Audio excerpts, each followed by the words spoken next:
بسم الله الرحمن الرحيم الحمد لله رب العالمين نحمده ونستعينه ونستغفره ونعوذ به من شرور أنفسنا وسيئات أعمالنا من يهده الله فلا مضل له ومن يضلل فلا هادي له أشهد أن لا إله إلا الله وحده لا شريك له وأشهد أن محمدا عبده ورسوله صلوات الله وسلامه عليه وعلى آله وصحبه ومن تبعهم بإحسان إلى يوم الدين أما بعد. Para jemaah sekalian, Bapak Ibu yang dirahmati Allah, kita panjatkan syukur kepada Allah Subhanahu wa taala dengan sebenar-benarnya syukur, karena syukur itu salah satu yang mengantarkan kita kepada ridho Allah Subhanahu wa taala. Sehingga Allah Subhanahu wa taala berfirman, wa in tashkuru yardahu lakum. Jika kalian bersyukur, maka Allah akan meridhoinya untuk kalian. Jadi dengan kata kerja yardahu yang sering kita dengar dan akrab itu, kalau menyebut nama sahabat itu radhiyallahu anhu atau radhiyallahu anha kalau perempuan. Ini karena mereka para sahabat itu dengan kemuliaan dari Allah sudah mendapatkan langsung pengakuan dari Allah bahwa mereka sudah diridhoi. Dalam surat Al-Fath itu dijelaskan, laqad radiyallahu 'anil mu'minina id yubay'unaka tahta asy-syajarah. Sungguh benar-benar Allah telah meridhai orang-orang yang beriman. Jadi para sahabat itu sudah berbaiat kepada Allah, id yubay'unaka tahta asy-syajarah. Mereka berbaiat kepada Allah dan kepada Rasulnya. Nah, ridho ini adalah salah satu anugerah yang puncak diberikan kepada orang-orang yang beriman. Wa ridwanum minallahi akbar, dan ridho dari Allah itu adalah yang terbesar, akbar.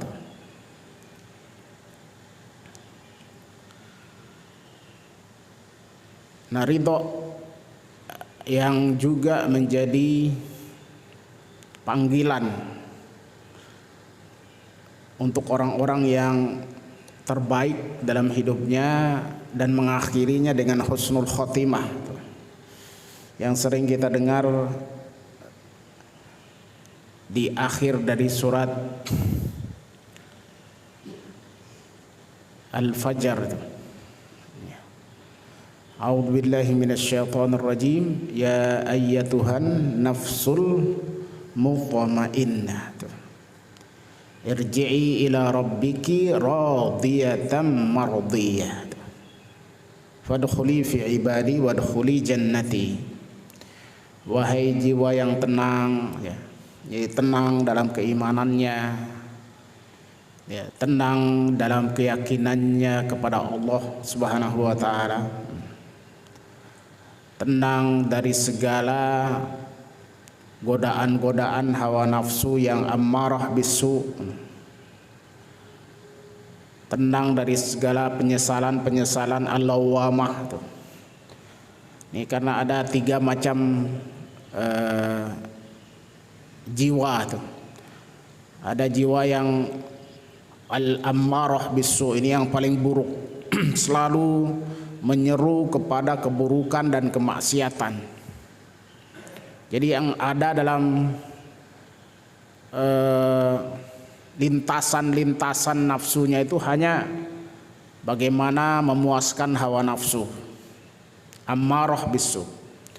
Ada yang jiwa kedua itu disebut dengan al-lawwamah. Jadi jiwa yang selalu menyesali diri itu. Nah, ini dikaitkan dengan hari kiamat, maka disebutkan dalam surat Al-Qiyamah itu, la uqsimu biyaumil qiyamah wa la uqsimu bin nafsil lawwamah. Jadi karena jiwa yang menyesal itu yang paling tragis itu adalah saat penyesalannya di hari kiamat. Jadi penyesalan di hari kiamat itu sudah sangat terlambat, nggak ada lagi harapan gitu. Nah, kalau di dunia ini kalau kita menyesalkan bisa bertobat kemudian kembali kepada Allah. Kalau sudah hari kiamat mau bertobat, mau sadar sekalipun, walaupun memohon kepada Allah, banyak ungkapan-ungkapan yang disebutkan dalam Al-Quran itu, Rabbana akhirna ila ajalin qarib, ya Allah undurkanlah. Ini penyesalan ketika sakaratul maut tuh. Akhirna ila ajalin qarib mujib da'wataka wa nattabi'ur rusul. Kalau engkau mau mengulurkan sedikit saja ajal kami, maka kami akan menyambut seruanmu ya Allah. Ini penyesalan yang sudah tidak ada lagi manfaatnya bahkan ketika sakaratul maut, masih di dunia ini. Nah, makanya jiwa yang tenang itulah yang mencapai ridho Allah. Nah, kita berusaha dengan syukur kita itu untuk mendapatkan ridho Allah. Itu salah satu dari usaha kita. Wa in tashkuru yardahu lakum. Jadi akan sampai pada jiwa yang tenang, jiwa yang tidak tergoda oleh lintasan-lintasan hawa nafsu dan maksiat, juga tidak akan menyesali diri sendiri karena belum melakukan kebaikan-kebaikan dan bekal yang terbaik ke akhirat.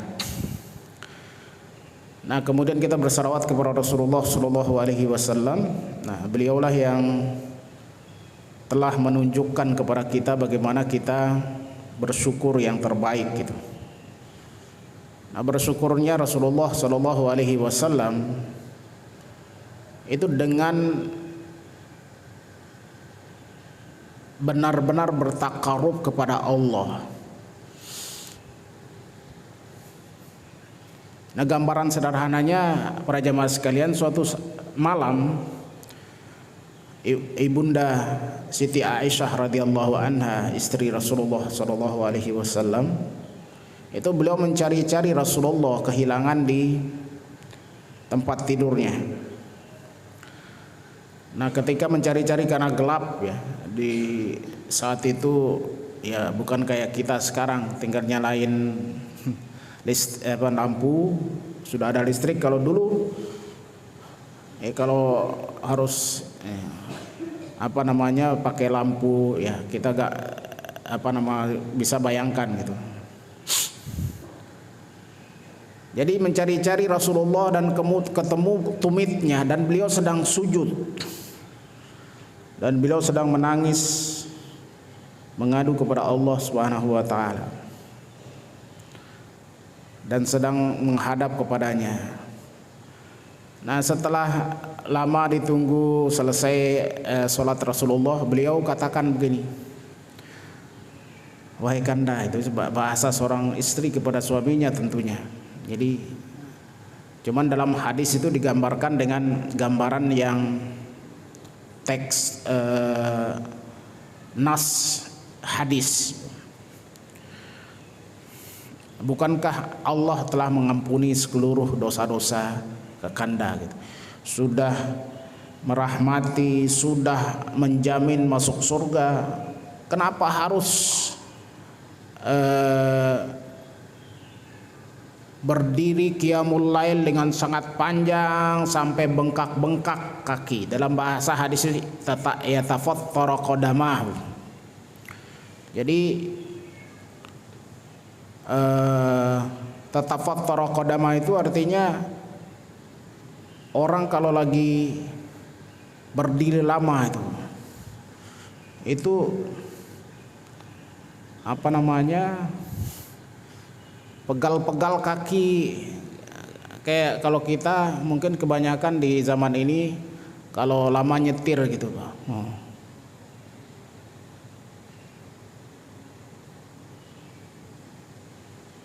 Tapi Rasulullah bukan lama nyetir, lama berdiri.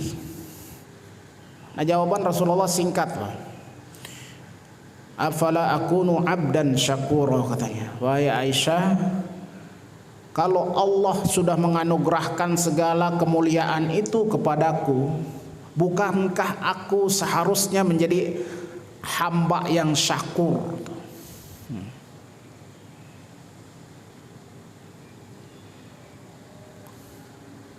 Jadi abdun syakur, hamba yang pandai gemar bersyukur,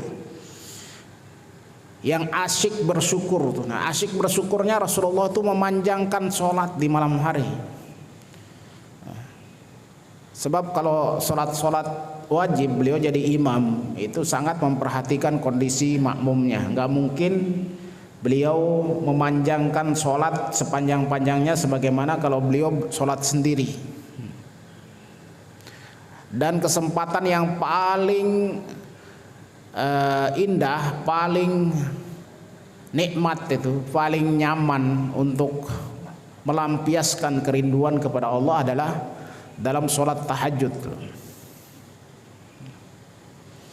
Makanya gambaran sholat tahajud Rasulullah itu Masya Allah sebagai bagian dari menolong agama Allah, itu beliau memohon kepada Allah agar dikuatkan dengan ruhiyah solat malam. Makanya wa minal laili fatahajjad bihi nafilatan laka asa ayyab'atsaka rabbuka maqaman mahmuda. Dan di sebagian malam maka hendaklah engkau bertahajud, bangun malam tahajud. Apa tujuannya? Salah satunya asa ayyab'atsaka rabbuka maqaman mahmuda, agar dengan demikian, ini kalimat asa itu menunjukkan keharusan dan wajib dari Allah. Allah mewajibkan dirinya sendiri. Kalau kita sudah tahajud maka Allah akan memberikan maqamam mahmudah, kedudukan yang mulia. Maqamam mahmudah. Ini yang di surat Al-Isra. Nah, kemudian wa qur rabbi, salah satu doanya rabbi adkhilni mudkhala sidqin wa akhrijni mukhraja sidqin waj'alni min ladunka sultanan nasira. Salah satu yang kita butuhkan itu adalah mudkhala sidqin wa mukhraja sidqin. Jadi tempat waktu yang benar, sidq, masuk dengan sidq, kemudian keluar dengan sidq juga. Jadi kalau kita mohon kepada Allah agar dimasukkan ke dalam surga dengan benar, dengan jujur, shadiqin, siddiqin tuh. Nah, ini salah satu doa kita itu. Rabbi adkhilni mudkhala sidqin wa akhrijni mukhraja sidqin. Dikeluarkan dari dunia ini, dikeluarkan dari azab, dikeluarkan dari neraka dengan benar juga tuh. Sebab kalau nauzubillah harus mampir ke neraka, itu artinya kita tidak keluar dengan sidqin, mukhraja sidqin. Harus menanggung resiko yang membuat kita harus mampir dulu di azab neraka atau di azab kubur atau di azab-azab sebelumnya. Makanya salah satu doa yang diajarkan oleh Rasulullah sebelum kita salam itu adalah innaka hamidum majid. Apa yang Bapak Ibu baca? Allahumma inni a'udzubika, pertama itu min adzabi jahannam. Itu yang puncak dulu. Allahumma inni a'udzubika min adzabi jahannam. Baru yang kedua min adzabil qabri wa min min syarri fitnatil mahya wal mamati wa min syarri fitnatil masihid dajjal. Ini 4 hal yang kita mohon yang diajarkan langsung oleh Rasulullah Shallallahu Alaihi Wasallam. Jadi minta dilindungi oleh Allah dari azab neraka jahanam, itu yang paling besar. Nah, kemudian ada azab kubur, kemudian ada fitnah dunia yang dalam kehidupan kita dan kematian kita di dunia ini ya, fitnatil mahya wal mamat. Kemudian ada juga fitnah masih dajjal. Ada dajjalun sekarang banyak banget. Makanya salah satu yang digambarkan para jamaah sekalian sekarang ini, dajjalnya itu adalah senjata nuklir dan lain-lain, kekuatan militer yang sangat kuat. Jadi kalau kita sekarang melihat saudara-saudara kita di Palestina dibantai, digenosida gitu, kenapa tidak ditolong oleh negara-negara dekatnya? Karena yang salah satu yang saya baca dalam tweet itu, mereka takut dengan little boy yang dijatuhkan ke Hiroshima dan Nagasaki. Little boy-nya Amerika apa namanya itu? Bom nuklir. Kalau nggak salah namanya little boy apa itu?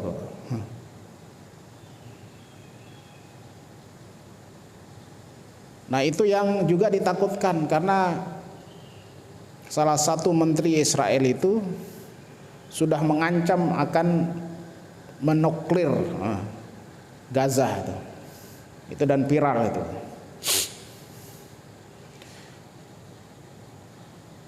Nah, jadi dari dialog di medsos itu yang bahasa Arab itu, diantaranya itu ada yang ya kenapa ada Saudi yang punya juga kekuatan militer yang kuat ke Yaman juga dia ngebom gitu. Ada Emirat Arab, ada Kuwait, ada Mesir. Mesir malah ya ada hubungan-hubungan yang kaitannya dengan kepentingan politik juga. Yang jelas sebetulnya mereka sadar sepenuhnya kalau Israel itu adalah virus yang harusnya mengancam mereka sendiri gitu. Sadar itu. Ada gambaran dalam pepatah kuno Arab, mereka sadar sebetulnya, Bang. Itu mereka katakan begini itu. Ukiltu yauma ukilas saurul abyad. Aku dimakan ketika banteng putih dimakan. Nah, ini gambaran untuk kondisi permisalan dulu. Jadi gambarannya begini, Bang. Ada 3 banteng nih, warnanya ada yang putih, ada yang hitam, ada yang merah. Nah, kemudian di hutan itu ada seekor harimau. Nah, harimau ini selalu mengincar 3-tiganya ini, tapi karena 3-tiganya ini sangat kuat persatuannya, nah, itu ketika diserang tuh langsung mereka bersama-sama melawan. Nah, tapi kenapa bisa mereka dimakan semuanya oleh macan, oleh harimau, oleh singa gitu ya, asad, jadi singa yang ada, bukan harimau, bukan oleh yang paling kuat pokoknya itu, jadi singa, Bang. Jadi nah dia mikir nih, singa Ini kalau saya hadapi tiga bersama-sama itu pasti saya akan kalah. Nah, makanya dia buatlah konspirasi itu. Satu-satu dulu, berarti caranya bagaimana? Dia buat kesepakatan. Dia pura-pura baik kepada ketiga-tiganya itu. Aku sekarang sudah membebaskan kalian dalam wilayahku nih, karena dia merasa raja hutan. Untuk berpencar semuanya, carilah rumput yang terbaik. Nah, karena terjadi kesepakatan itu, mereka bertiga ini akhirnya carilah rumput yang terbaik masing-masing. Nah, cuman yang diincar itu yang terbaik itu yang putih. Nah, karena sudah jauh dari kawannya, nah diterkamlah yang putih itu. Tapi sebelumnya dia sudah beritahu kepada yang hitam dan merah bahwa putih itu sok gitu, mau sok indah, sok macam bagus, sehingga dia merasa paling berhak untuk rumput yang terbaik katanya. Biarkan dia katanya. Bagaimana kalau aku selesaikan urusan kalian yang hitam dan merah ini bisa lebih banyak makan rumput, biar aku terkam aja dia yang putih. Akhirnya sepakat duanya, oh nggak apa-apa katanya, dibiarkan. Nah, subhanallah. Nah, selesai yang putih, kemudian setelah itu diincar yang hitam. Demikian dengan taktik, dengan strategi, dengan tipu muslihat. Akhirnya juga yang merah juga rela untuk diterkam yang hitam, karena hitam juga sudah jelek dan lain-lain. Pokoknya gitulah. Akhirnya giliran yang merah tinggal sendiri. Akhirnya diterkam juga. Ketika diterkam itulah dia mengatakan, ukil tu yauma ukilat saurul abiyat. Sebetulnya aku sudah diterkam, sudah dimakan ketika banteng putih dimakan, engkau makan kata. Nah, artinya itu gambaran untuk orang-orang yang tidak solider, tidak bersatu, tidak berpegang teguh kepada kesepakatan dan komitmen bersama. Nah, itulah yang sebetulnya dikatakan oleh Presiden Turki itu, Erdogan. Ini kalau jatuh Baitul Maqdis, Al-Quds, maka gilirannya nanti juga akan jatuh Madinah, akan jatuh juga Mekah kata. Dan itu yang sudah terjadi di sepanjang sejarah gitu. Jadi pelan-pelan kayak Tatar itu menguasai Baghdad dulu, menguasai sekitar Baitul Maqdis, nanti cuma mereka kemudian dipukul mundur karena bersatunya umat Islam di bawah pimpinan Salahuddin Al-Ayyubi. Itu di zaman Salim, dan ada di zaman Tatar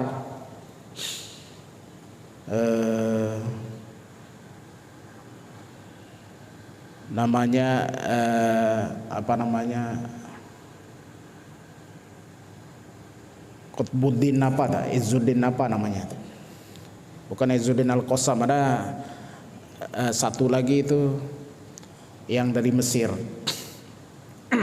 Nah, kembali pada jamaah sekalian, jadi dengan prolog ini perintah Allah itu atasimu bihablillahi jami'ah, berpegang teguhlah kalian kepada tali agama Allah dengan seluruhnya, berjamaah tuh. Jami'an tuh. Jadi punya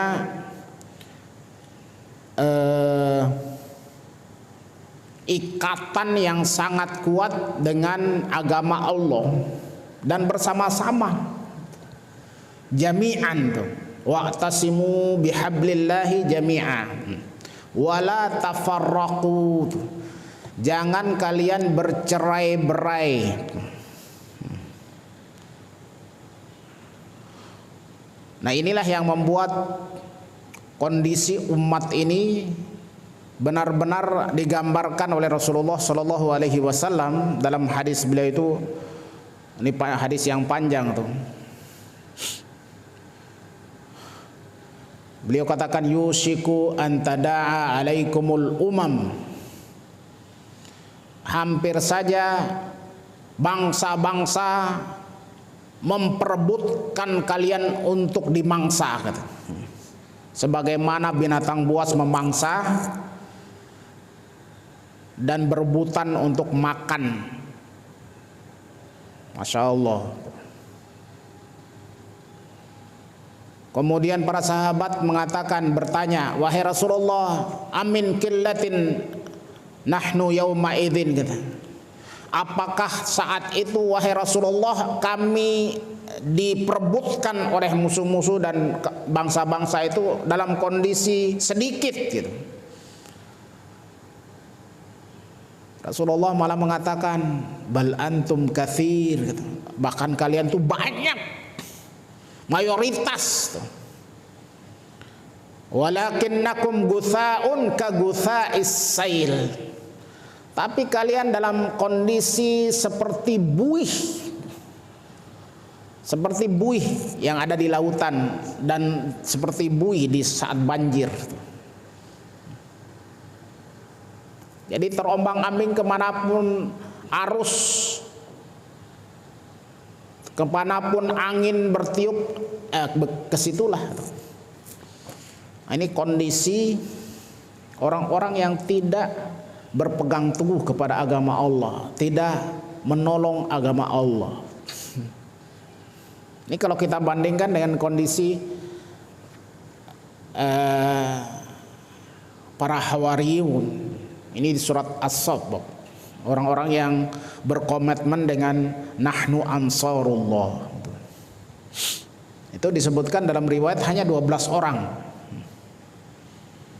Tapi 12 orang ini disebut oleh Allah sebagai hawariyun, para penolong agama Allah dan penolong Nabi Isa alaihissalam. Makanya perintahnya yang di awal ayat itu, ya ayyuhalladzina amanu, ini ayat terakhir dari surat As-Saff. Kita langsung ke akhir, nanti kita urut lagi ke awal. Wahai orang-orang yang beriman, ya ayyuhalladzina amanu kunu ansarallah. Wahai orang-orang beriman, kunu. Nah, ini kalimat kayak kun fayakun. Nah, ini kalau Allah itu kun fayakun, jadilah maka jadilah. Tapi kalimat kunu ini untuk jamak, untuk umum. Jamak, jadi bukan satu orang aja. Kalau kun itu satu. Tapi kunu untuk banyak sekali. Kunu, jadilah kalian seluruhnya ansarallah, penolong-penolong agama Allah. Ini perintah apa bukan nih Bapak Ibu? Kalau kun itu kan nanti jadilah, itu perintah kan? Maka kemudian jadi. Kunu juga begitu. Perintah untuk menjadi penolong-penolong agama Allah, penolong Allah. Nah, perintah itu cuman punya dua kemungkinan. Pertama, wajib. Yang kedua, halo? Kalau kita diperintah itu, paham kita atau pemahaman kita atas perintah itu, apakah perintah itu wajib atau apa? Sunnah, anjuran doang. Jadi kalau ada mendengar ayat nih, ya ayyuhalladzina amanu kunu ansarallah. Wahai orang-orang beriman, jadilah kalian penolong-penolong Allah. Yang kita tangkap apa aja? Perintah itu mengandung konsekuensi hukum wajib atau konsekuensi hukum sunnah. Halo. Halo jamaah, kira-kira apa? Hah? Yang biasa kita kan aqimus shalah wa atuz zakat. Dirikanlah salat, tunaikan zakat. Itu perintahnya wajib apa sunnah? Halo yang tegas biar. Wajib apa sunnah? Wajib. Alhamdulillah. Berarti kan konsekuensi wajib itu, nih konsekuensi wajib yang ada dalam fikih yang sederhana itu adalah kalau wajib itu konsekuensinya dari fikih itu kita lakukan dapat pahala, kita tinggalkan dapat apa Pak? Dosa. Alhamdulillah ini. Itu kalau dalam kondisi kita paham perintah dari Allah wajib. Kalau sunnah kita tunaikan, alhamdulillah dapat pahala. Kalau tidak pun, tidak berdosa. Itu kadang-kadang pikir sentris itu ya. Tapi rugi banget tuh. Rupanya enggak sholat sunat fajar yang lebih baik daripada dunia dan seluruh isinya, kira-kira kita nggak apa-apa. Ini jamaah masjid nih, ya, saya tadi datang alhamdulillah pada berlomba sunnah fajar kayaknya. Benar nggak? Halo. Itu nggak apa-apa itu kira-kira gimana itu Pak bahasanya itu dari Pak bahasa hukum tuh ya. Orang setiap hari meninggalkan sunat fajar gitu, pahalanya itu dalam hadis itu jelas sekali. Hadisnya sahih, disepakati itu kesohihannya, nggak ada yang mengatakan itu dhaif. Bunyinya sederhana Pak, raqatil fajri khairum minad dunya wa ma fiha. 2 rakaat sunat fajar itu lebih baik daripada dunia dan seluruh isinya tuh. Ini kalau kita bilang tadi dari sisi definisi fikih, meninggalkan yang sunnah itu tidak apa? Tidak berdosa kan, tidak apa-apa. Tapi kita rugi besar itu gimana tuh? Kok nggak apa-apa gitu? Halo, setiap hari umpama enggak menunaikan sunat fajar, kehilangan pahala yang lebih baik dari dunia dan seluruh isinya itu. Apa kita enggak sedih? Merasa rugi luar biasa gitu.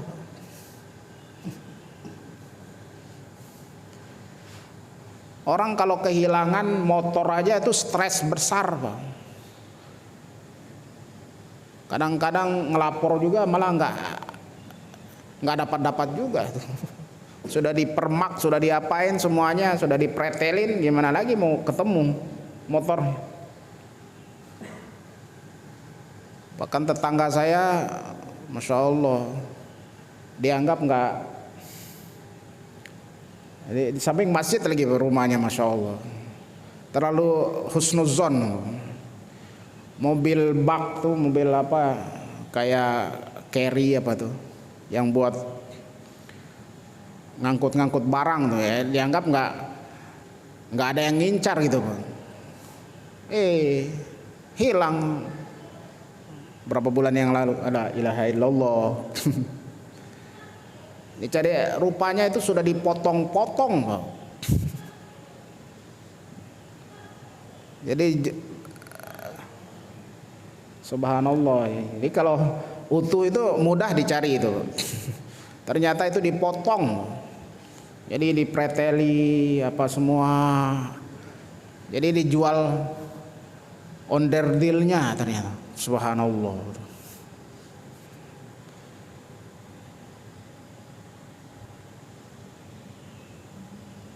Itu orang kalau kehilangan itu stres tuh. Ya belum lunas, cicilannya belum.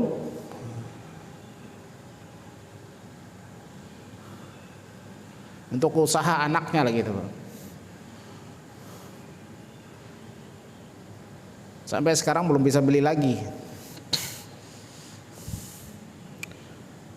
Jadi usahanya akhirnya goyang gitu, nggak ada yang sarana transportasi.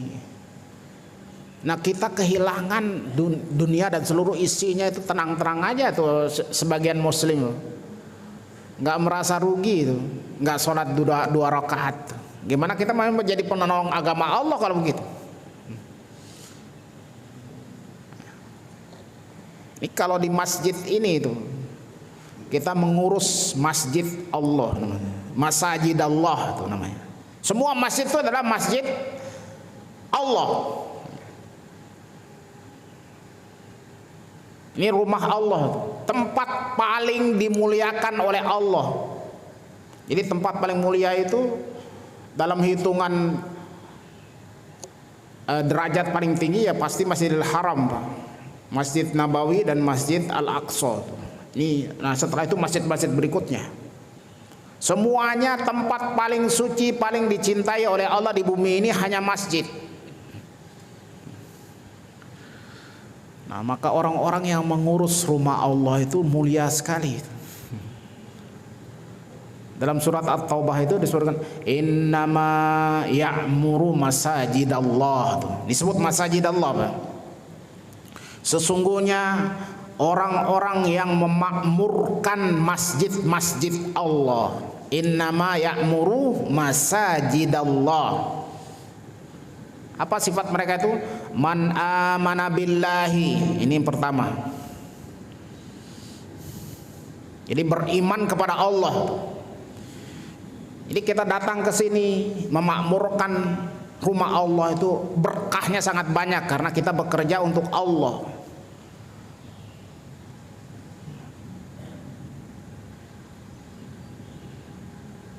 Bahkan Bani Salamah di zaman Rasulullah Shallallahu Alaihi Wasallam itu disebutkan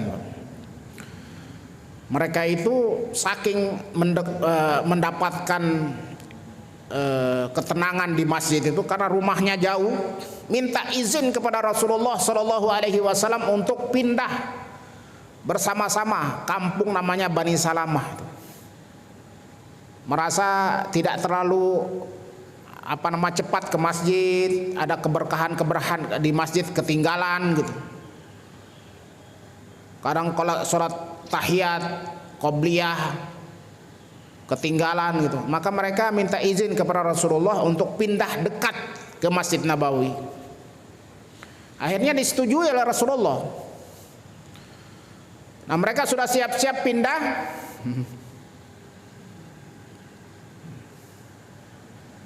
Tiba-tiba datang Jibril memberitahukan bahwa setiap langkah untuk datang ke masjid itu satu langkah dihapuskan dosa, langkah berikutnya dinaikkan derajat. Ini kalau nggak ada dosa berarti naik derajat terus. Kemudian Rasulullah mengatakan di tempat kalian katanya itu lebih baik bagi kalian. Jadi datang ke masjid itu tingkat derajat terus meningkat. Dihapus dosa. Subhanallah.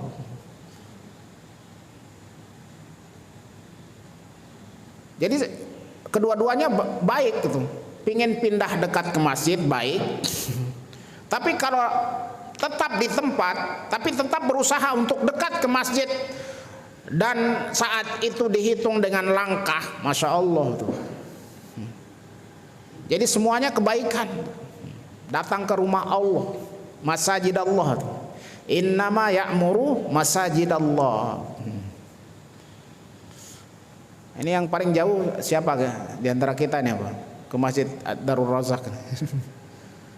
Ini klaster ini semua, di luar klaster ini ada nggak itu? Nah, itu yang paling banyak pahalanya tuh.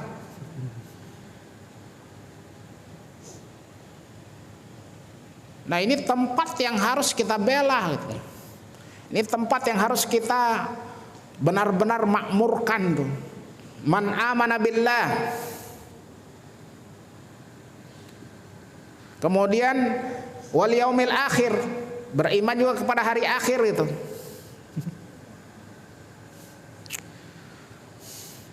Ini saya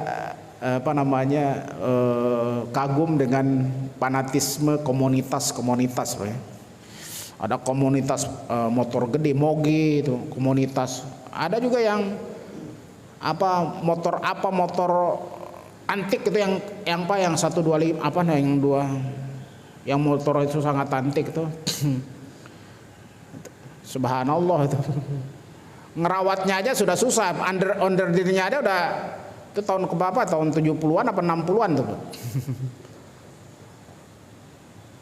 Itu karena hobi, karena itu mengeluarkan banyak duit, padahal sudah enggak kalau milenial itu nggak masuk di otaknya udah sekarang kalau tuh. Tapi karena itu tadi komunitas pencinta atau sangat istilahnya itu tren waktu di zamannya gitu. Subhanallah gitu. Itu rela berkorban banyak tuh, Pak. Dana, macam-macam waktu untuk acara komunitas barengnya itu. Asik aja gitu kan. Kalau orang suka tuh hobi gitu, Pak. Coba kalau seperti itu kita kira-kira komunitas pecinta masjid ada nggak, Pak tuh? Halo. Ini Darul Razak ada nggak tuh pecinta Darul Razak itu komunitasnya? Halo. Itu kalau ada acara Darul Razak pasti akan ikut. Di cancel semua yang lain. Kayak komunitas itu tuh rela mengcancel mungkin bisnisnya, acara keluarganya hanya untuk sama-sama di acara komunitas tuh. Punya fanatisme sangat luar biasa itu.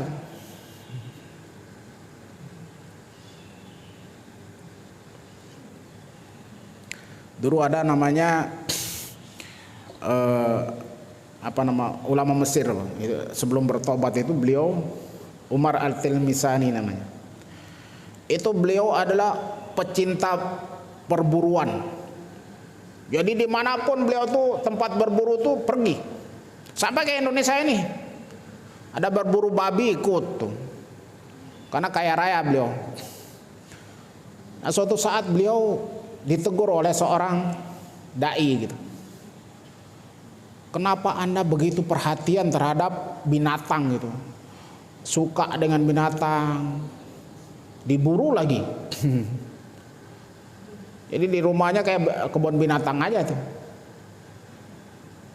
Jadi kaya raya dan seluruh dananya untuk itu. Kemudian diingatkan, intinya begini singkatnya, kenapa tidak Anda gunakan kekayaan Anda untuk mengurus manusia? Kira-kira gimana tuh, Pak? Yang pahalanya itu sangat banyak tuh. Akhirnya beliau sadar tuh. Jadi apa tujuan hidup nih? Cuman berburu, kesenangan, hobi hawa nafsu aja itu. Akhirnya beliau tinggalkan tuh berburu. Akhirnya konsentrasi penuh untuk mendidik umat. Itu namanya Umar Al-Tilmisani, seorang ulama Mesir. Akhirnya beliau, masya Allah, menyadarkan banyak sekali orang sehingga sadar akan Islam, sadar akan dakwah, sadar akan bagaimana mendidik umat untuk bekal di akhirat nih. Ini kalau hobinya tadi buru binatang gitu, la ilaha illallah. Sampai yang haram-haram pun ditembak, ditinggal gitu. Jadi kesenangan di situ. Itu Umar Al-Tilmisani, ulama Mesir. Nah, jadi tadi innama ya'mur masajidallah man amana billahi wal yaumil akhir. Jadi kita beriman kepada Allah, beriman akan dibalas oleh Allah yang terbaik di akhirat.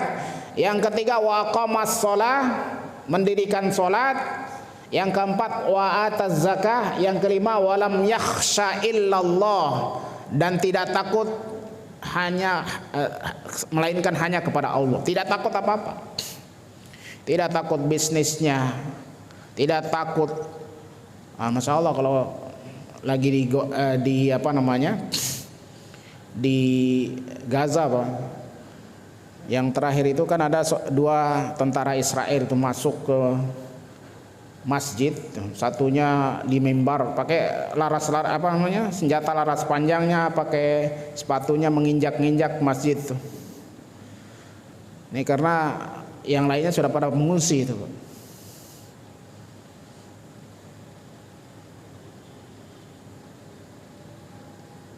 Subhanallah. Ini jamaahnya sudah pernah mengungsi. Itu ujiannya di sana tuh, walam yakhsha illallah tuh.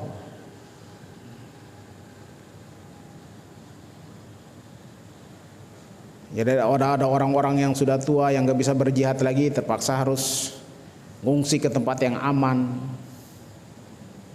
Akhirnya masjid kosong, dan itu diinjak-injak oleh dua tentara Israel. Sambil dia nyanyi-nyanyi itu la ilaha illallah. Nah, gimana kalau umpamanya Darul Rozak ini jadi museum nanti karena nggak ada yang memakmurkannya tuh.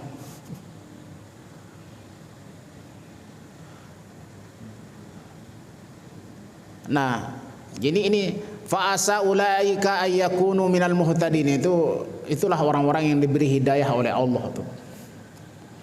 Nah, jadi kembali tadi Bapak. Jadi kunu ansarallah itu wajib. Perintahnya itu jadilah kalian penolong-penolong agama Allah. Dan yang paling nyata Pak untuk menolong agama Allah itu menolong masjid. Memakmurkan masjid, meramaikan masjid, memakmurkan dengan segala hal-hal yang membangun umat. Ini semua masjid yang dibangun oleh Rasulullah itu menjadi masjid yang barokah. Jadi beliau itu dalam perjalanan dari Mekah ke Madinah ketika hijrah itu bangun masjid, namanya berhenti di Kubah. Nah, sampai sekarang Masjid Kubah itu. Kemudian ada Bani Salim masjid. Jadi itu ada tempat beliau mendirikan sholat Jumat. Jadi karena sederhana waktu itu. Jadi Rasulullah cuma 3 hari di Kubah untuk istirahat sebelum sampai di Madinah. Tapi di saat itu 3 hari itu beliau bangun masjid, karena sederhana bangun masjid waktu itu. Tinggal kalau kita ini lama kan Pak, bangun ini berapa 6 bulan sampai setahun. Kalau di sana sederhana, jadi awalnya itu cuman ya dibatasi aja tuh nih, mana kiblatnya sudah ditaruh batu-batu aja sebagai batas. Nah, itu juga terjadi di tempat saya Pak, di kampung saya di Sumbawa sana.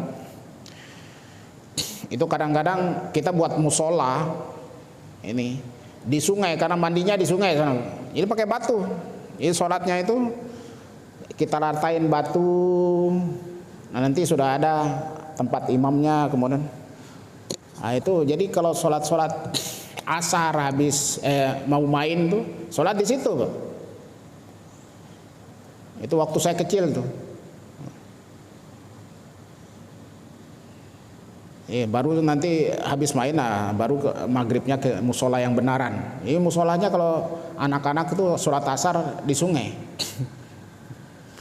Sebab hiburan anak sana itu ya begitu aja, kalau nggak ada kolam renang, nggak ada di sungai yang besar aja itu.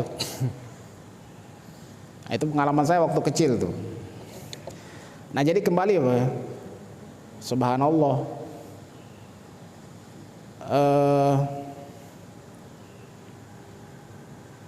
memakmurkan rumah Allah, tempat terbaik di muka bumi ini, walaupun sebesar kata Rasulullah. Man bana masjidan banallahu baitan fil jannah. Siapa yang membangun masjid maka Allah membangun istana di surga. Ini kita sudah bangun nih masjid nih, Darur Razak. Nah tinggal kita makmurkan sebagaimana nanti Allah akan menyediakan bagi kita istana di surga gitu. Nah dan istana di surga itu dalam hadis-hadis nanti dilihat di bab zikir sudah dikumpulkan oleh Imam Nawawi dalam Riyadhus Shalihin. Ini mau nanam apa itu dengan kalimat-kalimat thayyibah, Pak. Dengan subhanallah. Jadi di tempat kita nanti di akhirat itu di dalam surga itu ada ruang kosong, pada halaman kosong tuh. Yang lain sudah diisi gitu. Pilihan kita sendiri, nggak perlu nyangkul, nggak perlu tanam. Ya subhanallah mau tanam apa? Mau sukanya orang Betawi kan jengkol, tumbuh jengkol, Pak. Mau suka apa lagi itu? Buah yang apa namanya? Yang tradisional di Betawi itu saya nggak hafal itu. Kecapi ya. Tinggal tumbuh kecapi, Pak. Ya ada tetangga saya dulu di sana senang banget kecapi itu. Tapi pohon kecapinya sudah dipotong semua, sudah jadi susah nyari kecapi katanya. Ya harus ke pinggir-pinggir sini, ada jual, waduh langsung dibeli. Karena itu buah legend tuh, legend katanya. Mungkin anak-anak milenial nggak tahu tuh buah kecapi sekarang. Nah jadi para jamaah sekalian, menjadi penolong agama Allah itu sangat mulia. Nah orang jadi penolong dunia aja mulia,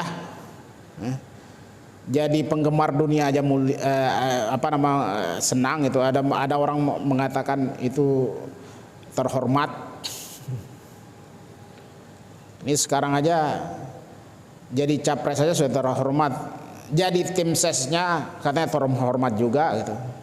Coba gimana kalau sekarang kita letakkan pada tempat yang benar, yang sejati gitu, yang kekal, menjadi tim DKM menyukseskan Darur Razak menjadi masjid yang disebutkan fihi rijalun yuhibbuna ayyatatahharu wallahu yuhibbul mutatahhirin itu. Jadi di dalamnya itu banyak orang-orang yang suka bersuci, mensucikan diri. Innallaha yuhibbut tawabin wa yuhibbul mutatahhirin. Jadi Allah menyukai orang-orang yang taubat, mensucikan batinnya, mensucikan dirinya dari segala dosa dan maksiat, dan juga mensucikan dirinya dari hadas, dari najis tuh. Ini mutatahhirin tuh. La masjidun ussisa 'alat taqwa min awwal yaumin ahaqqu an taquma fi. Sungguh masjid yang didirikan atas takwa itu lebih harus ya, ahaqqu an taquma fihi itu. Lebih harus, lebih berhak engkau mendirikan sholat di dalamnya. Ini adalah imaduddin, ini tiang agama kita ini. Kita sholat itu tiang agama. As-sholatu imaduddin. Dan tempat yang terbaik di masjid. Berjamaah tuh. Ini juga adalah hisab pertama kita di akhirat. Makanya tadi yang memakmurkannya itu tadi beriman kepada Allah, beriman kepada hari kiamat, Pak, akhirat, wal yaumil akhir. Jadi kalau kurang harapan, kurang iman kepada hari akhirat, malas-malas ke masjid, Pak. Ini kalau hitung-hitung matematik saja, Pak, 27 derajat itu ada orang yang Masya Allah, mohon maaf nih, saya harus cerita Pak, sebagai ibroh gitu. Ada anggota pengajian saya, ibu-ibu ngadu gini, Pak Ustadz, suami saya itu malas sekali ke masjid, padahal saya sudah dorong terus gitu. Alasannya macam-macam, masjid nggak ada AC gitu. Kalau sujud di masjid sering bersin-bersin, banyak kata. Subhanallah. Kemudian katanya lebih khusyuk kalau di rumah, soalnya di rumah full AC Pak, adem wangi katanya. Jadi saya lebih khusyuk di masjid tuh. Kemudian saya bilang sama ibunya, kan kata Ustadz nggak bisa begitu katanya. Kata Ustadz kalau 27 derajat berarti kalau, nah dia nangkap dari saya matematis gitu.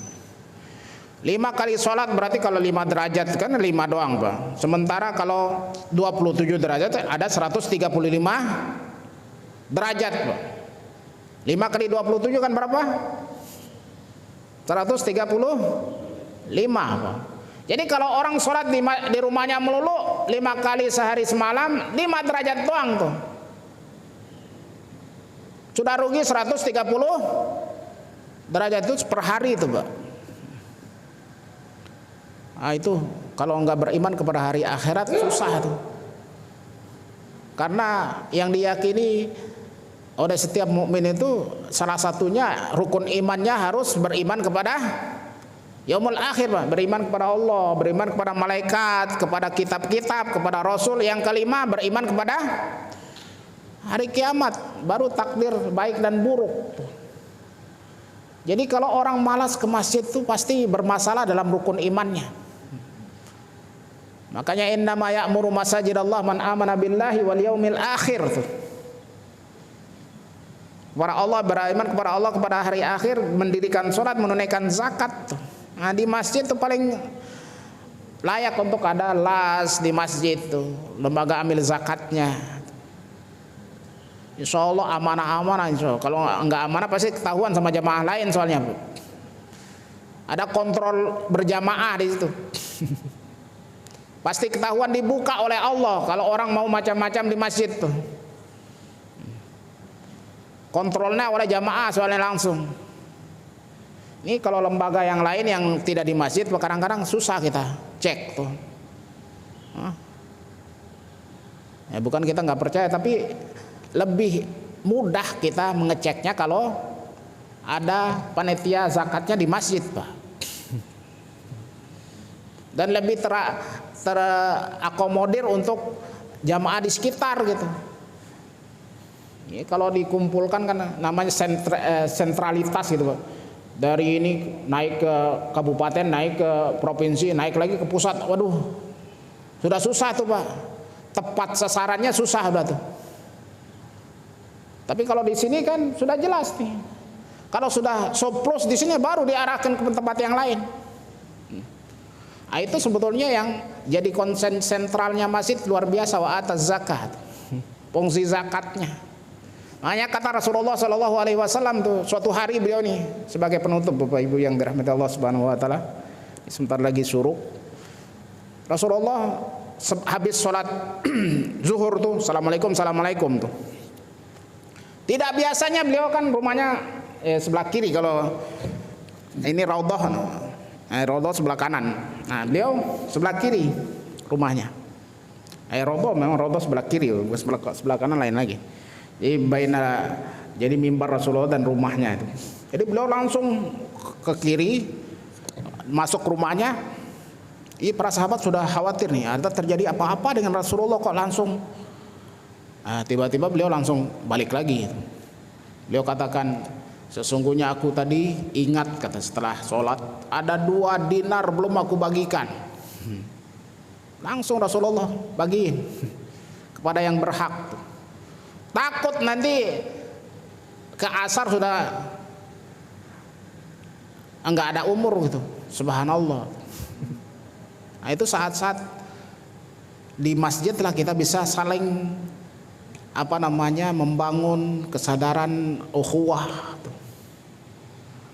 Nah, makanya kenapa disebut kaum Ansor itu Ansor, dan diabadikan dalam Al-Qur'an. Was-sabiqunal awwalun minal muhajirina wal ansor. Itu sikap Ansor itu karena cintanya kepada Allah, mau berbagi kepada orang-orang muhajirin. Bahkan itu gambarannya luar biasa. Itu ada namanya Sa'ad bin Rabi. Itu dipersaudarakan dengan Abdurrahman bin Auf. Abdurrahman bin Auf ini calon konglomerat, tapi ketika beliau datang dari Mekah dirampas semua, dia hartanya nggak ada. Kemudian dipersaudarakan dengan Sa'ad bin Rabi. Nah, Sa'ad bin Rabi ini kaya raya. Kemudian dia punya 2 istri, kemudian 2 kebun. Dia tawarin kebunnya tuh, wahai Abu Rahman, saudaraku, lihatlah 2 kebunku tuh, mana yang kau suka, ambil salah satunya.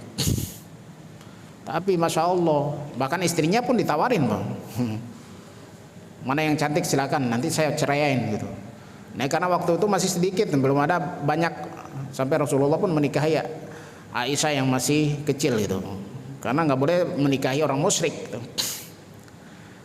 Lain dengan sekarang, akhwat banyak banget yang belum nikah tuh, karena kitanya pada, mohon maaf, nggak poligami dan lain-lain, kebanyakan wanita akhirnya. Tapi itu masalah lain. Nah, itu beliau masya Allah, Ansor itu menolong agama Allah, menolong orang-orang yang berjuang di jalan Allah, maka disebut Ansor, diabadikan oleh Allah. Laqad radhiyallahu anil was-sabiquna al-awwalun minal muhajirin wal ansar walladzina tabauhum bi ihsanin radhiyallahu anhum wa radu'an. Langsung diberi label oleh radhiyallahu. Ini kalau orang yang generalis kan bilang, ngapain ada muhajirin sama ansor, nyatu aja gitu, muslim semua atau mukmin semua. Enggak, tetap Allah mengabadikan namanya itu. Ada muhajirin karena kehormatannya berhijrah, ada ansor yang menolong. Jadi kalau kita mau menolong Ansaru Masjid Darul Razak, nah ini bisa diabadikan juga itu. Nanti dipanggil di hari kiamat gitu, Pak. Wahai Ansornya Darul Razak gitu. Subhanallah. Mudah-mudahan Allah Subhanahu wa taala memberikan taufik dan hidayah kepada kita semua. Amin ya rabbal alamin. Ada tanya jawab atau ini itu? Ya, syukran jazakumullah Ustaz. Bapak Ibu silakan jika ada pertanyaan.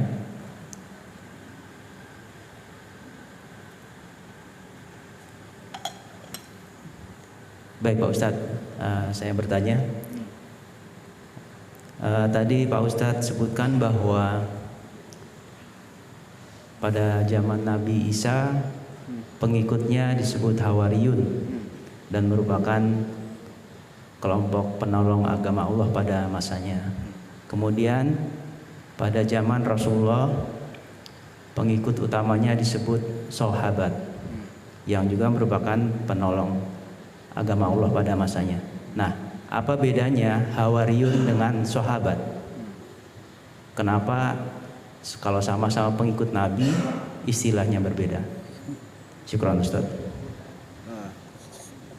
Masya Allah ya. Kalau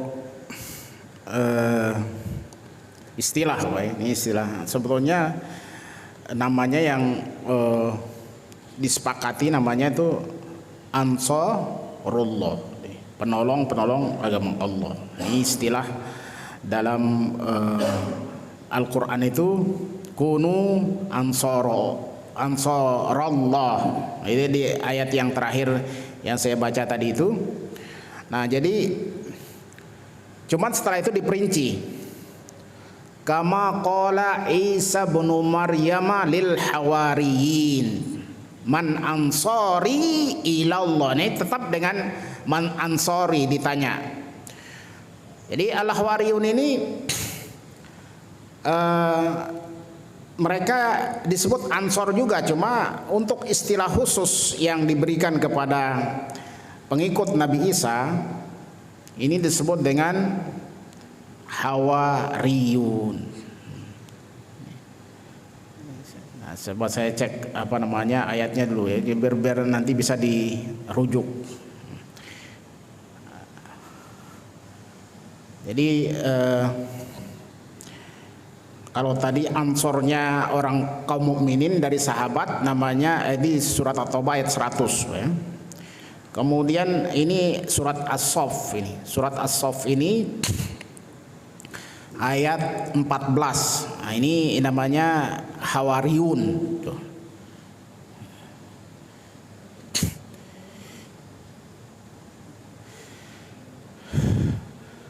Nah, kenapa disebut Al-Hawariyun? Ini salah satunya itu disebut dalam tafsir Pak ini. Mereka ini adalah orang-orang yang terseleksi dari pengikut Nabi Isa. Makanya jumlahnya cuma 12. Disebut Al-Asfiya. 12 orang. Bahkan ada juga riwayat mengatakan salah satunya itu juga berkhianat akhirnya. Nah, subhanallah. Ini kalau sahabat itu kan banyak banget jumlahnya Pak. Tapi apa namanya dalam definisi yang disepakati oleh ahli hadis itu, sahabat itu adalah orang yang bertemu dengan Rasulullah Shallallahu Alaihi Wasallam walaupun sebentar gitu, kemudian beriman kepada Rasulullah dan mengikutinya. Nah, itu definisi dari sahabat. Dan jumlahnya itu ketika haji wada diperkirakan sekitar 150.000 sampai 200.000, karena nggak dihitung secara statistik waktu itu ya. Sama dengan sekarang kalau orang berhaji itu sekitar 3,5 juta sampai ada yang sampai puncaknya 7 juta mungkin. Nah, jadi di zaman beliau itu didefinisikan sahabat itu adalah orang yang pernah bertemu dengan Rasulullah walaupun sebentar. Kemudian syarat kedua beriman kepada Rasulullah, mengikuti beliau. Jadi Abu Lahab juga bertemu dengan Rasulullah tapi tidak disebut sahabat karena enggak beriman. Abu Lahab itu sebetulnya sangat mencintai Rasulullah. Bahkan gembira ketika lahir Rasulullah itu sampai yang memberikan kabar gembiranya itu langsung dimerdekakan. Makanya ada orang yang sering meriwayatkan itu jadi diringankan azabnya karena dia memerdekakan budaknya karena budak itu memberitahukan bahwa telah lahir Rasulullah. Subhanallah. Dan Abu Lahab itu juga mertua Rasulullah. Dua anak beliau itu Ruqayyah dan Ummu Kalsum itu dipinang oleh anak Abu Lahab. Nah, subhanallah, karena itu di awal, tapi setelah diutus Rasul jadi musuh. Nah, itu tidak disebut sahabat karena tidak beriman kepada Rasulullah dan tidak juga mengikuti Rasulullah. Walaupun bertemu dengan Rasulullah. Nah, jadi makanya definisi ini membuat kenapa perbedaan nama ya, sama-sama dengan nama penolong agama Allah juga. Jadi kalau Al-Hawariyun ini kalau secara bahasa gitu orang-orang pilihan asfiya kalau dalam tafsir. Orang-orang yang terseleksi dengan murni menjadi pengikut Nabi Isa dari banyaknya pengikut sebelumnya. Jadi ya mungkin ada ribuan pengikut Nabi Isa sampai sekarang juga banyak banget tuh merasa yang mengikut Yesus katanya lebih banyak daripada umat Islam. Tapi Hawariyun ini cuma 12 orang. Nah, itu namanya kenapa disebut Hawariyun. Jadi karena pilihan-pilihan kayak Nabi Musa itu cuma 70-an orang. Banyak pengikut Nabi Musa tapi yang jadi pilihannya berapa? Yang ke Bukit Tursina itu jadi melakukan mikot 40 malam, nah itu cuma 70-an orang. Nah, jadi kalau kayak Rasulullah itu yang ikut hijrah bersama beliau cuma satu, Abu Bakar menemani. Nah, makanya yang pengikut Rasulullah yang terseleksi paling